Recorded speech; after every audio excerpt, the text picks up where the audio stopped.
무더운 더위에 시간 잘 보내고 계십니까? 제가 월요일에요.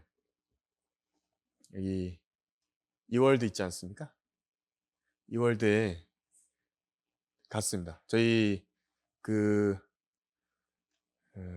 이 범죄 피해자 센터에서 지난번에 한번 말씀드렸던 것 같은데 그 연간 회원권을 이렇게 줬는데 이렇게 산나자매 저 이렇게 그 소망이 거 해가지고 소망이가 토끼 먹이 주고 싶다고 그래가지고 그날 가가지고 근데 제가 이제 설교를 써야 되니까 성경이랑 제 노트랑 펜이랑 해 가지고 저는 들고 가고 이제 애는 놀게 하려고 이렇게 갔습니다. 가서 이제 먹이를 사려고 보니까 그 옆에 이렇게 간이로 이렇게 와플 같은 걸 파는 데가 있어요. 그래서 거기에 이제 성경을 이렇게 얹어 놓고 애기 엄마랑 저랑 이제 먹을 거를 좀 사려고 이제 사장님한테 주문을 하는데 강 씨예요, 그 사장님 이름도. 근데 그 사장님이 성경을 보더니 "아 교회에서 오셨어요?" 그러는 거예요. 아니 뭐 예 뭐 말하기도 전인데 "아 목사님이세요?" 그러는 거예요. 그래 가지고 "아 네 목사인데요." 그랬더니 뭐 자기도 옛날에 교회 다녔다고 막 그러면서 그래서 제가 "예수님 아시냐."고 이렇게 이제 물어봤습니다. 이제 "아 예수님 알죠." 이렇게 해 가지고 뭐 자기가 교회 생활을 어떻게 했었고 뭐 이런 이야기를 하더라고요. 그래서 이제 이야기를 좀 했어요. 그 제가 지금 뭐 저희 교회 뭐 소개하려는 건 아니고 그 구원을 좀 확인하려고 한다고. 예수님께서 사장님 죄를 대신해서 죽으시고 다시 살아나셨는데 그거를 이제 그 사실을 믿고 예수님께 "난 죄인입니다. 나 구원해 주십시오." 이렇게 말씀드린 적이 있냐고. 자기는 있대요.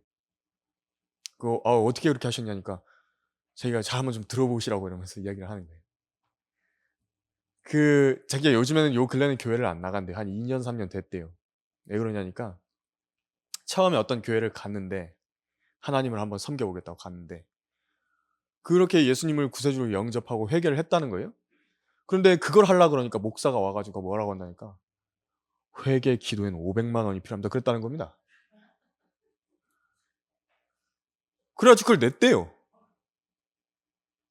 그러면서 그 목사가 한다는 말이 뭐냐니까 예전 구약 시대에 보면은 속죄하기 위해서는 집에 있는 소들을 들여 가지고 이렇게 했다고 그런 거예요. 제가 그래 가지고 머리를 쥐어뜯으면서 그 미친 사람이라고 그게. 예수님이 그거 안 하게 하시려고 대신 죽으신 거라 값없이 선물로 주신 거라고. 그래 가지고 근데 어쨌든 자기는 그래서 그렇게 회개 기도를 했다는 겁니다. 너무 황당해 갖고 그러면서 자기 이야기를 계속하는 거예요. 그래서 자기가 뭐 그러다가 이제 이건 좀 아닌 것 같다 싶어 가지고 계속 그렇게 하다가 또 유튜브 보면서 막 이렇게 찾아다녔대요, 사람들. 찾아다니다가 또 유튜브에 어떤 유명한 목사 같은 뭐 이렇게 좀 있나 봐요. 그래 가지고 그 교회를 또 찾아갔대요. 소원을 자기가 원하는 마음의 소원이 있어 가지고 그걸 이제 기도하려면 어떻게 해야 되냐고 목사한테 물어보니까 그 목사가 그랬다는 겁니다. 2천만 원을 가지고 오라고. 줬대요. 근데 그거를. 또 머리를 뜯으면서 "아니 왜 그런 일을 하셨냐."고. 신약 성경 어디를 뒤져봐도 제가 지금 제 나이보다 훨씬 더 많이 이제 성경을 읽었는데 신약 성경 그 어디에도요. 기도해 준다고 돈 받는 사람 없다고. 사기꾼이라고 사기꾼. 자기 뒤통수 맞은 것 같아 가지고 자기는 이제 더 이상 교회 안 나가기로 했다고 그랬다는 겁니다. 그래서 "교회 어디 있냐."고 물어보더라고요. "신천동에 있다." 머네요. 그러더라고요. 그래서 이제 이야기를 하고 있으니까 옆에 있는 저기 뭐 밖에 있는 사람들은 좀 이렇게 보고 거기가 맛있어 가지고 제가 대화를 막 이렇게 하고 있는 줄 알았나 봐요. 사람들이 막 몰려들어요. 뭐 하나님께서 복을 주신 건지 마귀가 방해한 건지 잘 모르겠지만 그래 가지고 근데 이제 저도 주문할 거 주문을 했는데 이 사장님이 이제 막 2개씩 더 주는 거예요.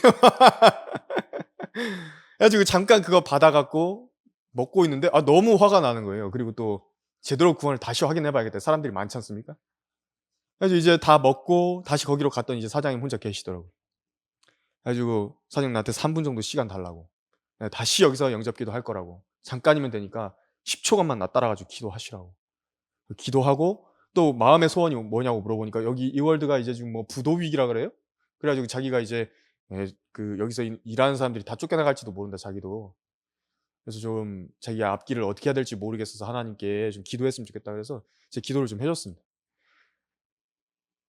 제가 참 이게 그래서 그 사장님이 이야기하는 겁니다. 아니 뭐가 많은데 제대로 가르쳐 주는 사람이 없다는 겁니다. 제대로 가르쳐 주는 사람. 이 진리의 말씀을 알려 주는 사람이 없다는 거예요. 자기도 방언을 너무너무 해 보고 싶대요. 그래서 제가 그 말 들으면서도 그거 아니라고 사장님. 그거 아니라고요. 우리한테 하라고 하신 거 아니라고. 방언 우리가 하는 거 아니에요. 얘기를 했는데도 이제 이것을 제대로 가르쳐 주는 사람들이 없으니까 다 호도하는 겁니다. 그리고 돈 뜯어 먹고요. 와. 정말 충격을 받았습니다. 그렇게 해서 돈 버는 겁니다. 그렇게 해서. 야, 참 진짜 그런 사기꾼들이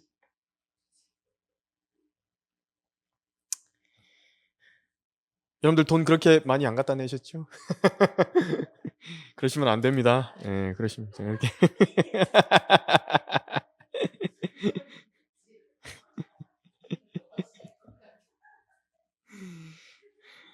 예, 아무튼 그렇게 해서 그분을 구령을 하고 이렇게 하고 이제 했습니다. 이게 우리나라 현실입니다. 아직까지 그러고 있는 겁니다. 아직까지도. 그래서 자기가 그렇게 생각을 했대요. 이게 도대체 그러면 무당이랑 다른 게 뭐냐? 무당이랑 다른 게 뭐냐 도대체 목사가. 하나님을 섬긴다는 사람들이 그렇게 해도 되는 거냐. 자기가 그 얘기를 하더라고요. 맞다고 우리나라 사람들 가짜들이라 가짜 목사들 많다고. 우리는 이단이라고 근데 그 사람들이 우리 이단이라고 그런다고. 저 이단이에요. 그렇게 얘기를 했죠. 아무튼 뭐 그런 일이 있었습니다. 그래서 참 하나님께서 일부러 이렇게 또 사람 하나 만나게 하셔 가지고 한 사람 제대로 예수님 영접하게 하고 그리고 또 믿음의 고백을 그렇게 하게끔 도와주셨죠. 불쌍한 사람들 많습니다, 여러분. 여러분 불쌍한 사람들 많습니다. 그래서 우리가 거리에 나가 설교하고 개인 구령하고 하는 것이요. 그게 보통 일이 아닙니다. 그것 때문에 그 구원의 문제 때문에 자기도 자기 죄 문제를 해결하고 싶다는 거예요. 그 사장님도. 그거 하나 때문에 그 사람 인생이 바뀌는 겁니다. 2,500만 원 아낄 수 있잖아요. 거리에서 구원 받았으면 만나서. 참 오늘 수요기도 모임 설교 본문은 느헤미야 보시겠습니다. 느헤미야 4장입니다.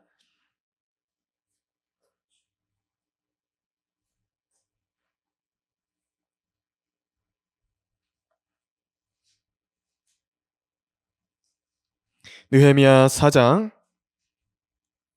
7절에서 9절까지 말씀입니다. 느헤미야 4장 7절에서 9절까지 말씀입니다.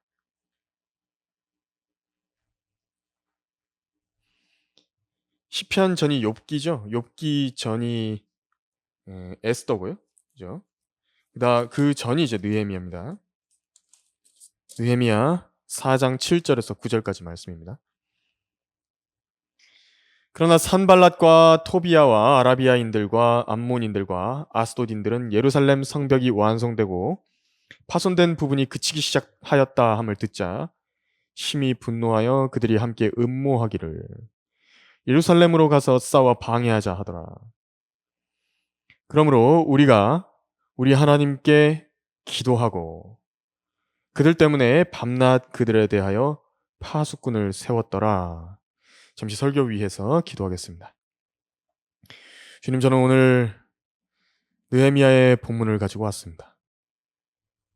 아주 어려운 때에 느헤미야는 성벽 공사를 하며 하나님께 기도했고 기도뿐만이 아니라 자기들이 해야 할 일들을 함으로써 하나님과 함께 동역한 것입니다. 저희들은 어떻게 하나님의 그 맡겨놓으신 과업들을 우리가 완수해 나갈 것인지 설교하려고 하는데 올바른 마음의 자세를 다시 확인하게 하시고 가다듬게 하셔서 저희의 기도와 모든 주님을 섬기는 신앙의 모든 생활이 온전하게 될 수 있도록 도와주십시오. 마귀의 공격으로부터도 지켜주시고 이 한 시간을 주님 홀로 영광 받아 주십시오. 우리 주 예수 그리스도 이름으로 기도했습니다. 아멘. 오늘 수요기도 모임 설교 제목은요, 성벽 위의 두 파수꾼이라는 제목으로 설교하겠습니다. 성벽 위의 두 파수꾼입니다.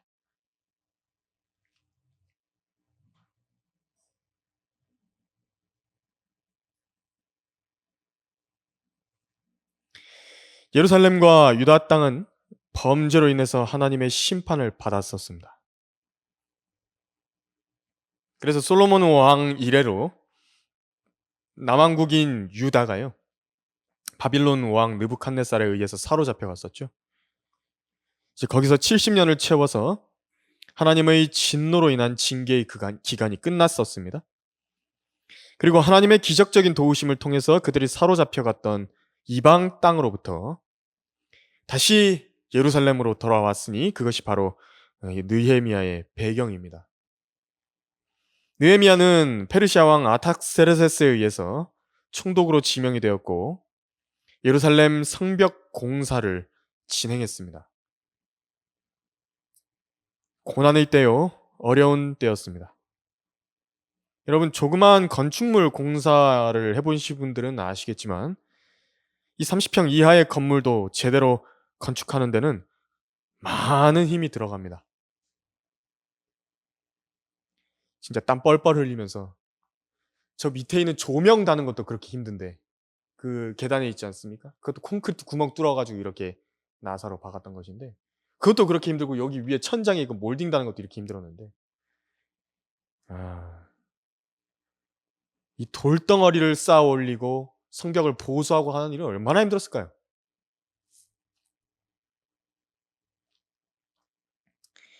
그렇다면 예루살렘 성벽을 다시 쌓아 올린다라고 하는 이들의 그 노고가요, 얼마나 컸겠습니까?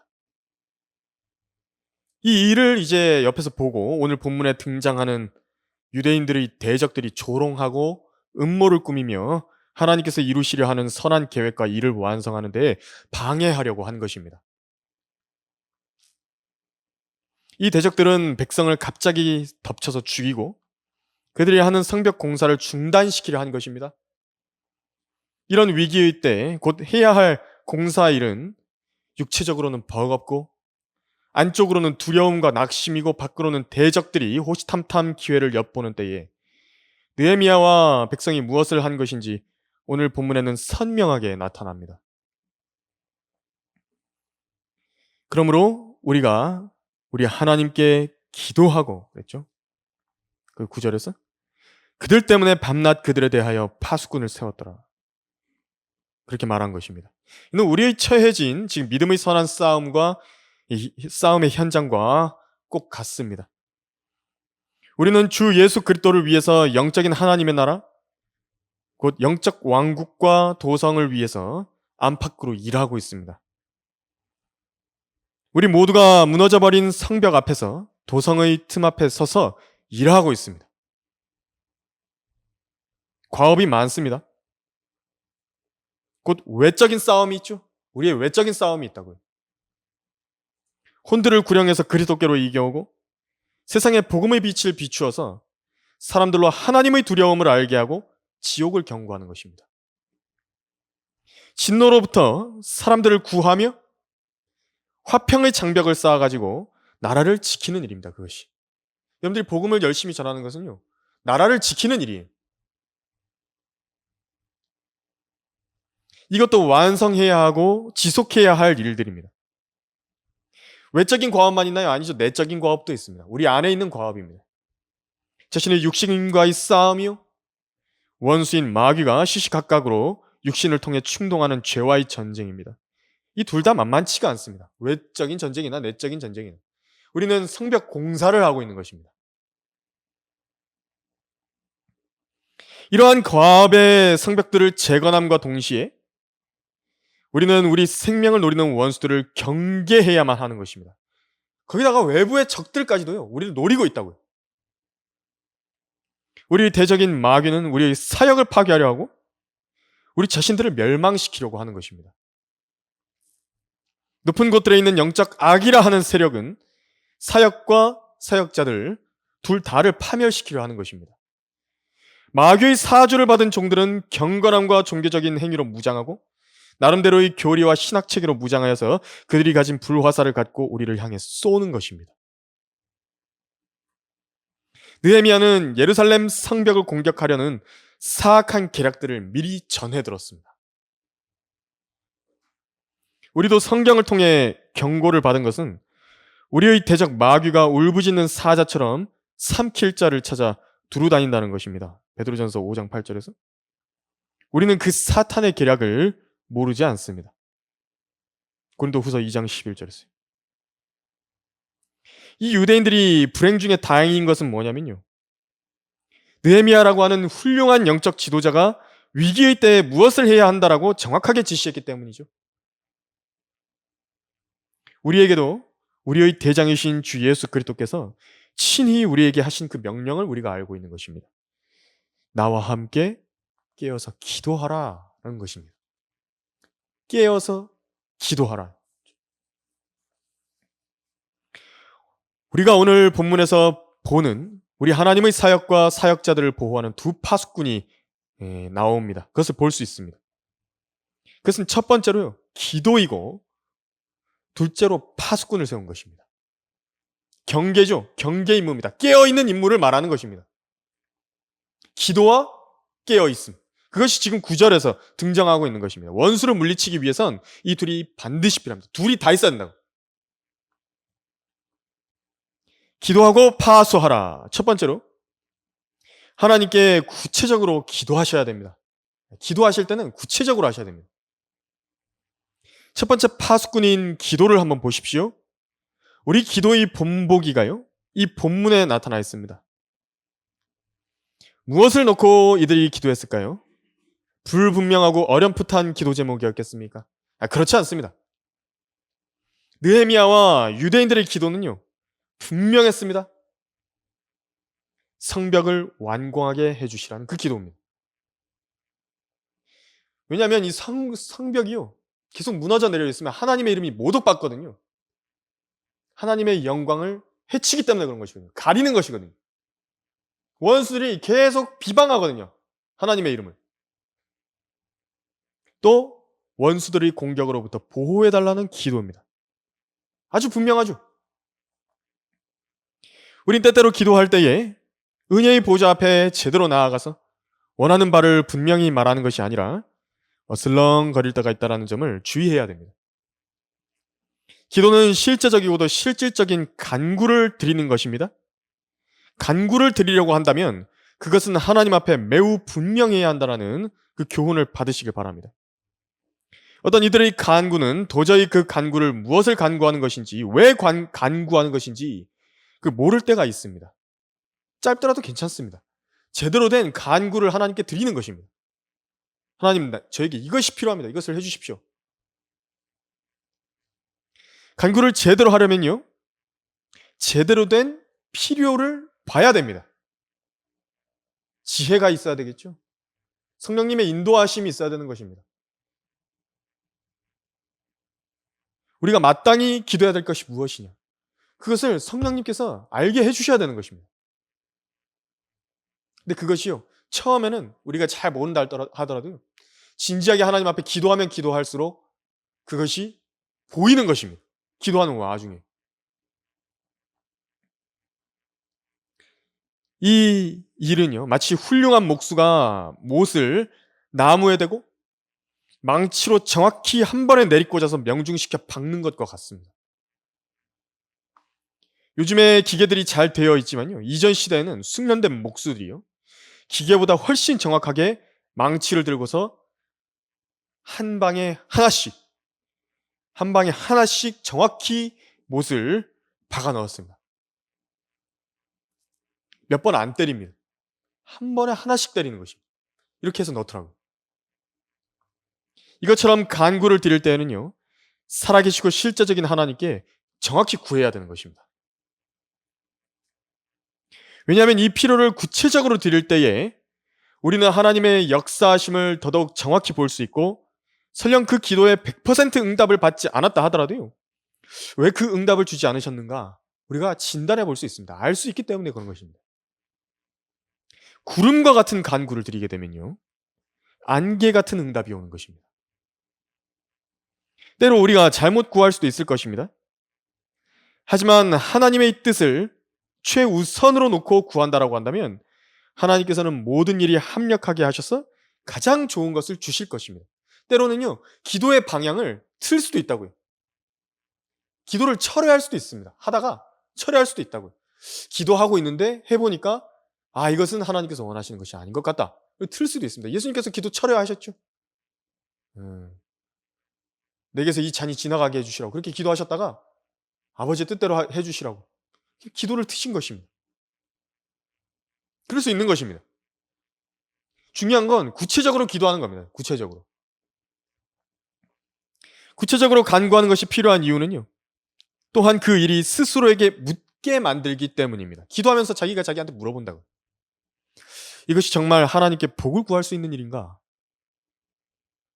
이 질문을 스스로 던지게 되기 때문입니다. 여기 본문에서 파수꾼을 세우는 것보다도요, 먼저 기도가 드려지는 것을 보십시오. 기도가 먼저입니다. 어떤 일을 하기 전에 기도로 시작하고요, 기도로 지속하고 기도로 끝내는 것입니다. 그 일을 시작하기 전에 하나님의 복을 구할 수 있는 일인지 아닌지 기도한다면 알 수 있게 되는 것입니다. 그래서 하나님께 이것을 내가 지금 해도 되겠습니까? 하나님께서 복을 주실 만한 일인데 내가 지금 시작하면 되겠습니까? 그걸 물어보고 하나님께서 시작하라고 하시는 거라면 하는 것입니다. 자신이 그 일이 하나님의 복을 구할 수 있을 만한 일이 아님을 알기 때문에 그 일 이전에 기도하지 않는 것입니다. 하나님께서 왠지 하지 말라고 하실 것 같아요. 그러니까 기도를 안 하는 것입니다. 그리고 그냥 일을 하는 겁니다. 기도하고 간구할 때 구체적으로 그 일을 구하려 한다면 이제 내 안에서 이미 양심과 성령을 통해서 담대하게 구하지 못하게 하기 때문에 그런 것입니다. 사랑하는 자들아, 만일 우리 마음이 우리를 정죄하지 아니하면 우리가 하나님 앞에서 담대함을 얻고 무엇이든지 구하는 것을 그에게서 받나니 이는 우리가 그의 계명들을 지키고 그의 목전에 기쁨이 되는 일들을 행함이라. 요한일서 3장 21절에서 22절까지. 이 원칙은요, 우리를 지켜주는 것입니다. 이 원칙대로 하기 때문에 그 성도가 보호를 받는 겁니다. 손대지 말아야 될 일들에요, 손을 안 댄다고. 잘못했다가 내가 이상한 일에다가 손을 대버릴 수도 있거든요. 그런데 거기로부터 보호를 받는 것입니다. 이것이 하나님께서 일을 시작하기 전에 기도로 모든 일들을 준비하라고 하시는 이유가 바로 이것 때문에 그런 것입니다. 스펄전은요, 찰스 스펄전, 설교의 왕자라고 불리는 설교자가 있죠. 이 본문을 놓고 이제 설교를 했었는데 이렇게 말했습니다. 난 어떤 사람들이 하나님의 말씀을 반대하는 위험을 무릅쓰면서 자신을 보호해 달라는 기도를 말하는 것을 들었는데 그는 수십 번도 저는 그것을 놓고 기도했습니다 라고 말하는 것을 들었다. 그 말은 날 성내게 할 뻔했다. 어떤 젊은 남자가 믿지 않는 여인과 결혼하면서 그 문제를 놓고 기도했다고 말하는 것을 보았다. 성경은 하나님의 자녀에게 명백히 금하는 일이 있다. 고린도후서 6장 14절에서 15절까지요. 정말로 하나님의 인도를 구하고 기도한다면 성경을 반대하는 일은 감히 행하지 않을 것이다 그랬습니다. 그래서 느헤미야는 파수꾼들을 선발하여서 감시를 시작하기 전에 먼저 기도를 했습니다. 여러분, 몸이 아프다면 병원에 가서 의사를 만나셔야 됩니다. 또 약을 처방 받으셔야 됩니다. 하지만요, 먼저 기도하십시오. 어떤 직업을 구하고자 한다면 먼저 기도하십시오. 하나님을 가장 잘 섬길 수 있는 그 일, 또 그 조건을 하나님 앞에 두고서 그분께 복을 주실 수 있는 것인가, 그것을 보시는 것입니다. 간구에 있어서는요, 야곱처럼 하나님과 잘 따져야 됩니다. 하나님과요, 딱 앞에다가 하나님 모셔다 놓고요, 주님, 제가 이렇게 하면 어떻겠습니까? 이렇게 하면 어떻게 하시겠습니까? 이것은 어떻겠습니까? 이것 좀 해주시면 안 되겠습니까? 그렇게 밀고 당기고 하는 것입니다. 주님 앞에다가 놓고요. 야곱처럼 하는 것입니다. 우리의 간구드리는 행위는요, 듣지도 못하고 보지도 못하며 굴뚝에서 피어오르는 불안정한 연기와 같은 가짜 신들에게 하는 게 아닙니다. 매우 실제적인 일이고 설계자이시고 회계장부를 계산하시고 상담자이신 바로 그분께 하는 것입니다. 지혜를 구하겠대요. 그분께. 주님, 제가 이런 일을 잘하고 있는 것입니까? 제게 좋은 지혜를 주십시오. 제게 좋은 의논자들을 만나게 해주십시오. 좋은 환경들을 마련하게 해주십시오. 그 기도를 하는 것이라고. 그래서 하나님 앞에서 배우자를 구한다. 먼저 기도하시는 것입니다. 그리고 하나님을 가장 잘 섬길 수 있는 방향으로 그 배우자를 구하는 것입니다. 그 조건들을 놓고서 내가 하나님께 내 배우자를 놓고 이런 조건들을 구하고 있다. 그 하나님께 그것을 놓고요, 복을 구할 수 있겠는 것입니다. 하나님께서 그 기도를 기뻐하실 것인가? 그분의 입장에서요, 잘 고려해 봐야 되는 것입니다. 하나님께서 우리의 모든 간구 위에 도저히 그 하나님께서 그 기도를 딱 한번 들으셨을 때 그분 입장에서요, 해주지 않고서는 못 버틸 정도로 그렇게 그 정도로 귀하게 여기시고 기뻐하시고 기특하게 보실 것인가? 한번 잘 보십시오. 하나님께서는요, 여러분들이 드리는 기도에 감동을 받으십니다. 여러분들이 하나님을 어떻게 생각하시느냐에 따라, 어떻게 하나님께 말씀드리냐에 따라 가지고 그 감동을 받으신다고, 하나님께서. 그리고 들으시고 기특하게 여기실 수 있다고. 그럼 이제 해주시는 겁니다, 주님께서. 하나님께서는 그 은혜의 보좌에서 우리를 향해서 무엇이든 주고 싶으신 아버지의 마음으로 우리 간구를 기다리고 계신 것입니다. 그래서 많은 것을 구하십시오. 많은 것을 받으십시오. 그렇게 해서 기도하고 파수하라. 두 번째로, 하나님께 기도로 나아가기를 주저하지 마시길 바랍니다. 오늘 느헤미야 거기 4장 9절에서 그랬죠. 느헤미야가 기도하는 그 기도가 누가 누구에게 드렸는가 명백하게 본문은 말씀하고 있습니다. 거기 그랬죠? 그러므로 우리가 우리 하나님께 기도했다라고 했습니다. 이 얼마나 친근한 말씀입니까? 우리는 기도할 때에 다른 누군가의 하나님께 기도하는 것이 아니라는 말입니다. 여기서 유대인들은 자기들의 하나님, 우리 하나님이라고 부르죠, 유대인들은. 그들이 하나님께 기도했습니다. 왜냐면요, 이스라엘은 그분과 언약을 맺은 그 하나님이신 것입니다. 유대인들은 성경에 써 있는 대로 민족적으로 이 시내산에서 하나님과 언약을 맺은 백성들입니다. 계약관계라고 해요, 계약관계. 그러니까 시내산 아래서 어떻게 했냐면 하나님께서 시내산에 강림하셔서 그 불기둥 가운데서 내려오셨죠. 그래서 산이 불에 탔거든요. 이스라엘 민족은 직접 하나님을 본 민족입니다. 민족들 중에서 가장 대표적인 그 민족으로 해서 대표 민족이요, 딱 그 민족이 하나님과 둘이 계약을 한 것이라고. 하늘에서 오신 분과. 그래서 율법책에다가 피를 뿌리면서 계약을 한 겁니다. 빨간색으로 도장 찍은 겁니다. 인주로 찍은 것입니다, 그것이. 그래서 우리가 하나님께서 친히 그들이 하나님이 되어주시겠다고 하나님 본인이 약속하신 것입니다. 그래서 지금 느헤미야와 유대인은 그 특권을 마음껏 누리고 있는 것입니다. 다른 누군가가 나를 위해서 기도해 줄 수도 있겠지만 하나님께서 원하시는 것은 내가 직접 나의 어떤 문제에 대해서 내 하나님께 나오기를 원하시는 것입니다. 그러니까 유대인들은 우리 하나님께 나아가죠. 우리 그리스도인들은 어떻게 하는 것이냐면 나의 하나님께 나아가는 것입니다. 왜냐하면 하나님께서는 그 사랑하시는 이 안에서 우리를 받아들여 주셨기 때문입니다. 이제 우리는 예수 그리스도로 인한 새로운 언약이죠. 곧 신약의 피를 통해서 하나님과 화해했기 때문에 그런 것입니다. 여기서도 피가 들어갑니다. 구약은 어떻게 했죠? 율법책 위에다가 황소와 이 송아지들의 피를 뿌려가지고 계약을 했다고요. 우리는 어떻게 되죠? 우리는 예수 그리스도의 피를요, 우리 양심에 뿌려가지고 계약한 것입니다, 하나님과. 하나님께서는 자신의 아들의 간구와 음성을 직접 듣기를 원하시는 것입니다. 여러분들 아들들입니다. 하나님의 아들들이시라고. 그 아들이 나한테 직접 이야기하기를 원하신다고. 그렇기 때문에 기도는 어떤 형식 중에 하나를 행할 뿐이 되어서는 안 되는 것입니다. 물론요, 이 회중 기도라든지 대표 기도는 예배나 모임의 형식상에서 모두를 대표해서 하나님께 드려지는 것이기 때문에 이 마음으로 좀 준비하는 것은요, 그 과정은 좀 필수입니다. 예. 그렇다고 해서 회중에게 보이거나 회중을 대상으로 드려지는 기도는 아닌 것입니다. 하나님께서 그 모인 회중의 기도를 들으시는데 그 회중 가운데 오셔가지고 하나님께서 영으로 임하시거든요.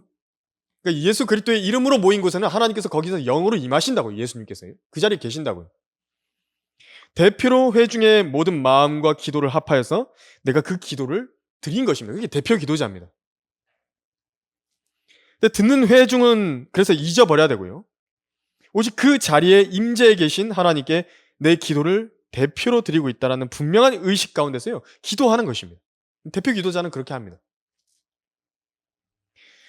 기도의 골방, 근데 대표 기도 말고 개인적으로 하나님과 기도하는 자리는요, 그래서 더 소중한 것입니다. 이게 먼저 돼야 대표 기도도 잘할 수 있다고요.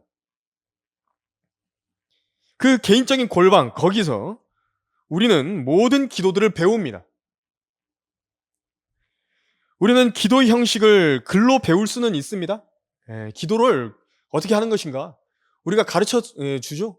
글로도 배울 수도 있는 것입니다. 뭐 찬송과 송축으로 시작해서 회개와 자백으로 들어가고 감사를 드린 후에 또 그 다음에 간구를 드린다. 그런 식의 기도의 형식을 배웠지만 그것을 잘 모른다 할지라도 가장 중요한 것은 뭐냐면요, 기도 그 자체를 하는 것입니다.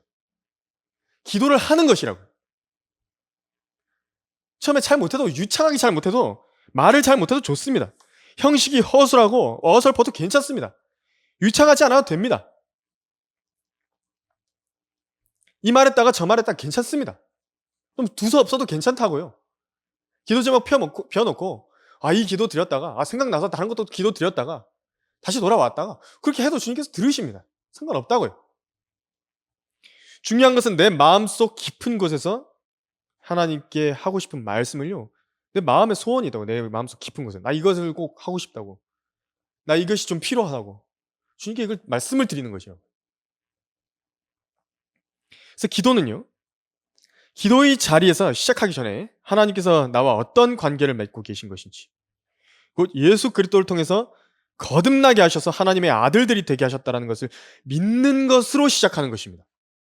지금 내가 여기서 왜 하나님께 나아갈 수 있는 것인가? 그래서 기도의 자리에 딱 내가 앉으면요, 딱 먼저 앉아서요, 하나님께서 지금 왜 내 기도에 경청하셔야 되는가? 왜 지금 내 기도를 들으시는가? 그것을요, 이제 인식하고 인지하고 시작하는 것입니다. 우리가 기도할 수 있는 자격은요, 예수님께서 이루어 놓으신 구원의 역사 때문입니다. 그 어떤 자격도 아닙니다.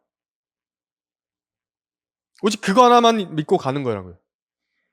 우리의 행위가 온전치 않다 하더라도요, 내 양심을 통해서 때로 마귀가 그 기도의 자리에 나아가지 못하도록 막아선다 할지라도 내가 하나님 앞에 엎드리기에는 너무도 죄가 많고 부족하고 연약하다는 생각으로 자책하게 만든다 할지라도요, 거기서 믿음으로 하나님께 나아가야 하는 것입니다. 거기서요. 하나님께서는 믿음으로 하나님께 나아오는 것을 기뻐하시는 것입니다. 그 믿음으로 나아가는 것이라고. 하나님의 말씀이 어떻게 말씀하셨는가? 그 믿는 그 믿음으로 말입니다.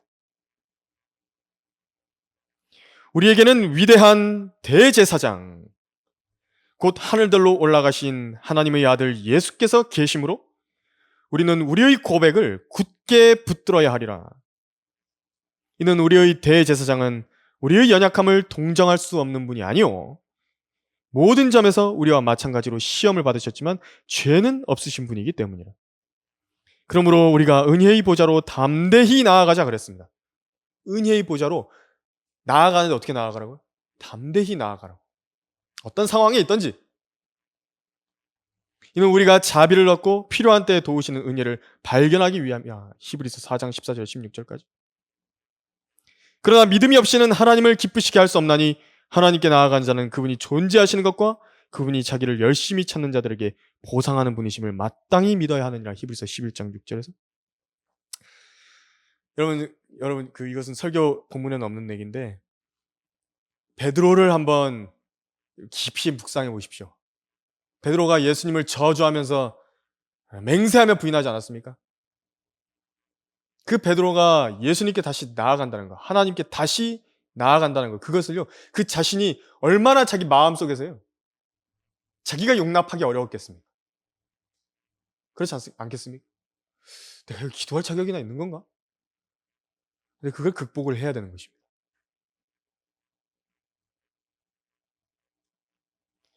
그러니까 내가 보기에는 지금 내가 기도하는 것이 내 하나님께 너무도 실망스러운 일은 아닐까. 그 자책할 수 있습니다, 사람이. 그게 마귀가 쓴다고요, 그걸. 믿음으로 살게 하는 것이 아닙니다, 그것은. 감정으로 살게 하는 것입니다. 인간적으로 보기에는 얼마 전까지 그렇게 죄를 지어놓고 하나님께서 기뻐하지 않으시는 일들을 행해놓고 또다시 이 자리로 나온다고? 너는 양심도 없냐? 그렇게 생각할 수도 있겠지만 여러분, 하나님의 말씀을 믿으셔야 됩니다. 그러니까 이것은 그건 인본주의적인 생각입니다. 인간적인 생각이라고요. 이제 거기서 어떻게 하냐면 자기 양심의 그 가책을 느끼게 하는 그런 부분들 있죠? 그것을 예수님께서 흘려놓으신 피로 자백을 하면서 시작하는 것입니다. 주님 죄송합니다. 제가 이런 부분에서 제가 죄를 지었습니다. 저를 주님 피로 깨끗하게 씻어주시고 제가 다시는 그 부분에 있어서 범죄하지 않겠습니다. 저를 용서해 주십시오. 다시 기도를 드리는 겁니다. 그렇게 하고. 우리는 믿음으로 그 일을 계속해야만 하는 것입니다. 이게 전쟁입니다, 여러분. 생각보다 영적 전쟁이 심한 겁니다, 이거. 기도의 그 자리로 나아가는 것 그 자체. 마귀가 계속 막아선다고. 넌 기도 못해. 넌 기도할 자격 없어. 이렇게 하면서. 한편으로는 이렇게 하죠. 죄 지어도 그만. 이렇게 만들어버리는 경우도 있는 것입니다. 마음을 막 완고하게 만들어버리는 구원파처럼. 마음대로 죄 짓고 그냥 기도해도 된다고. 이런 식으로 만들어버린다고요. 하나님의 은혜를 새벽거리로 만들어버릴 수도 있다고. 거기서요. 이게 영적 전쟁입니다. 그래서. 기도를 하는 것 그 자체가요. 꾸준히 부지런히 은혜의 보좌 앞으로 나아가야만 합니다. 그 느헤미야의 지금 본문에서 우리가 우리 하나님께 기도했다고 기록되어 있는 이 말씀에서 우리에게 적용할 것은요. 바로 내가 나의 하나님께 기도하러 가는 것입니다. 기도하고 파수하라. 세 번째로요. 하나님의 나라를 위한 그 파수를요. 견고히 하십시오. 이 세 번째 대지를 좀 설명하기 전에요. 그 하나님의 나라라고 하는 것은 눈에 보이는 나라가 아닙니다. 눈에 보이는 나라는 천국을 말하는 것이고 저 셋째 하늘에 있는 나라는요. 하늘나라라고 부르는 것입니다. 다릅니다. 그 셋이 다 다르다고요. 하나님의 나라, 천국, 하늘나라 셋 다 다른 것입니다. 근데 하나님의 나라는 지금 우리 안에 있는 영적인 나라를 말하는 것입니다. 성령 안에서 의와 화평과 기쁨을 말하는 것입니다. 지금 그 우리 안에 있는 영적인 나라를 위해서 파수를 세우라는 것입니다. 그 파수를요, 세우되 견고히 세우라는 대지입니다. 기도에 관해서는 잊지 말아보고요. 오늘 본문의 두 번째 파수꾼을 만나보도록 하겠습니다. 그러므로 우리가 우리 하나님께 기도하고 그들 때문에 밤낮 그들에 대하여 파수꾼을 세웠더라. 분명히 지정된 책임이 파수꾼들에게 맡겨졌습니다. 그냥 좀 주위에서 보는 정도가 아닙니다. 파수한다는 것은 그냥 보고만 있다 이게 아닙니다. 파수꾼들은요, 주위에서 보는 것에 더해서 뭐 해야 되냐면요, 경계를 해야 되고요. 그러니까 대적을 말하는 것입니다. 적대감을 가져야 된다고요. 그리고 또 경고를 해야 되는 것이고요. 소리를 내서 경고를 말하는 것입니다. 보고를 하는 것입니다. 이것이 아주 직접적이고도 필요한 행위들을 하게 되어 있는 것입니다. 파수는 우리의 간구가 구체적이어야 된다고 제가 첫 번째 대지에서 말씀드렸던 것처럼요. 파수 역시도 아주 구체적이어야 됩니다. 파수꾼들을 세우는 것 역시도요. 우리의 사역이라든지 하나님의 일꾼인 우리 자신들을 지키는데 가장 필요한 일입니다. 우리의 대적들은 많기 때문에 밤낮으로 지켜야 됩니다. 또 얼마나 본문에서 파수꾼들에 대해서 주의를 기울이는지를 보십시오. 그들 때문에, 그들에 대하여, 그 본문에 나와 있죠. 그들 때문에 밤낮 그들에 대하여. 이것은 원수를 분명히 의식하고 내가 대적해야 하는 것, 내가 지켜봐야 하는 것들을 분명히 지목하고 있다는 것입니다. 군대의 경계 임무는요, 아주 철저히 보아야 하는 요주의 지점들이 있습니다. 그러니까 내가 어떤 초소에 서가지고 경계를 섰어요. 초소에서. 그러면 전체 그 주변 지형 이런 거 다 보이겠지만요. 그 지형 중에서도 전략적으로 중요한 부분들이 있다고요. 초소에서 적들이 숨어서 자주 내려오는 곳, 자주 숨어 있는 곳, 우회하기 좋은 곳들이 특히 있습니다. 거기에 눈을 두고 있는 것입니다. 파수라고 하는 것이죠. 적들이 이곳으로 자주 올라온다. 그렇다면 거기가 바로 파수꾼들을 세워 경계하는 곳입니다. 어떤 성도들은요, 그 기질이 매우 급하고 화를 잘 냅니다. 자기가 그걸 알아요. 그렇다면 그것을 자신이 의식하고 거기에 파수꾼을 세워둬야 되는 것입니다. 어떤 성도들은 농담을 너무 좋아하고 경박한 행실과 유희를 좋아합니다. 그렇다면 그 자신이 그걸 의식하고요, 거기에 파수꾼을 세워두어야 되는 것입니다. 조심해야 된다고요.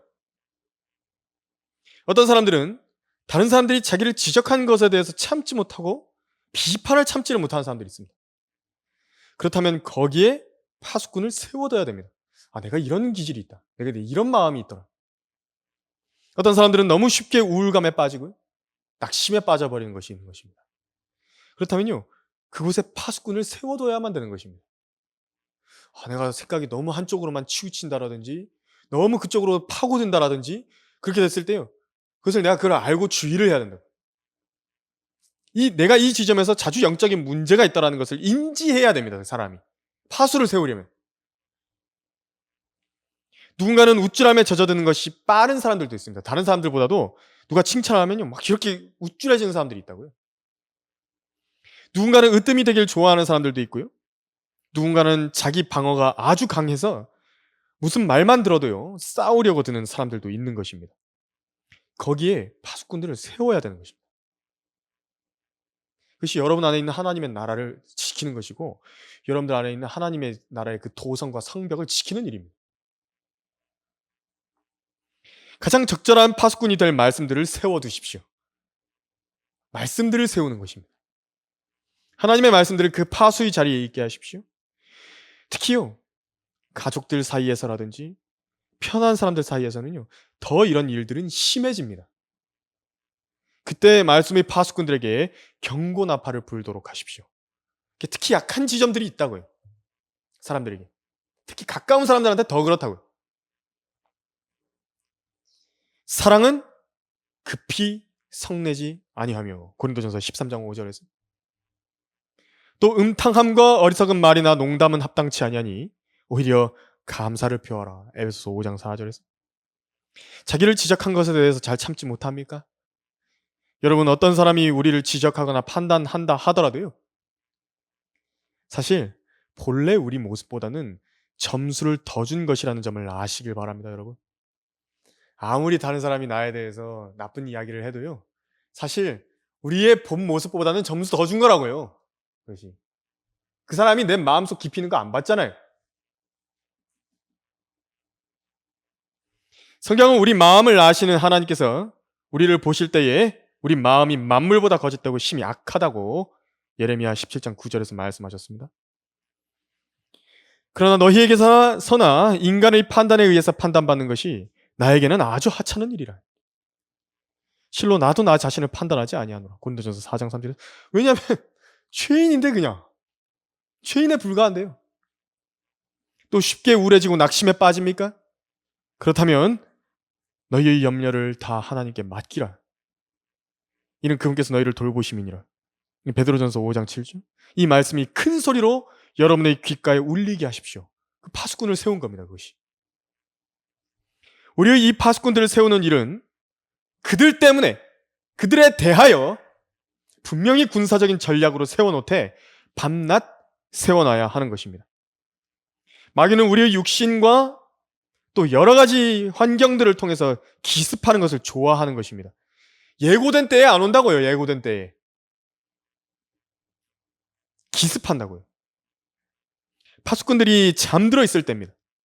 짬 풀어졌을 때. 이 정도는 뭐 괜찮겠지. 혹은 교회에서는 조금 이렇게 하나님 말씀 듣다가 그냥 세상으로 돌아가 버리는 사람들 있죠. 이제 평일에 생활하면서 그런 것을 말하는 것입니다. 어떤 사람들은 마귀에게 내어주는 기습 통로가 있는지도 없는지도 모르는 채로 성벽이 유린당하고 점령되도록 내버려둔 사람들도 있습니다. 추적하십시오. 파수꾼들을 세우십시오. 밤낮으로 감시하라고 하십시오. 우리 안에 있는 영적인 나라인 하나님의 나라를 보십시오. 곧 성령을 통한 의와 화평과 기쁨의 나라의 성벽이 날이 갈수록 그 삼엄한 파수와 경계가 세워지는 안전한 도성이 되게 하시길 바랍니다. 밖의 원수들과 대적들에 대해서 경계가 삼엄하고 아주 철저하게 파수하고 경계할수록 그 안에 있는 백성들은요, 의와 화평과 기쁨을 누리게 되는 것입니다.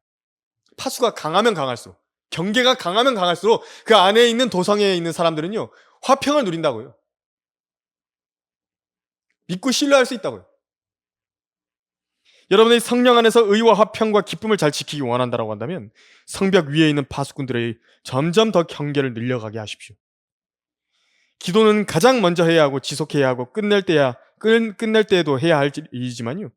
동시에 파수라고 하는 그 경계가요. 함께 가야 됩니다. 내가 기도 외에 내 손에 닿게 할 수 있는 일을 하나님께서 주셨다라고 한다면요. 기도한 뒤에 그 일을 해야 됩니다. 느헤미야는 기도했다고 해서요. 경계를 세우지 않은 것이 아닙니다. 오늘 본문에서 그랬죠? 기도하고 파수의 임무도 함께 맡아서 하게 한 것입니다.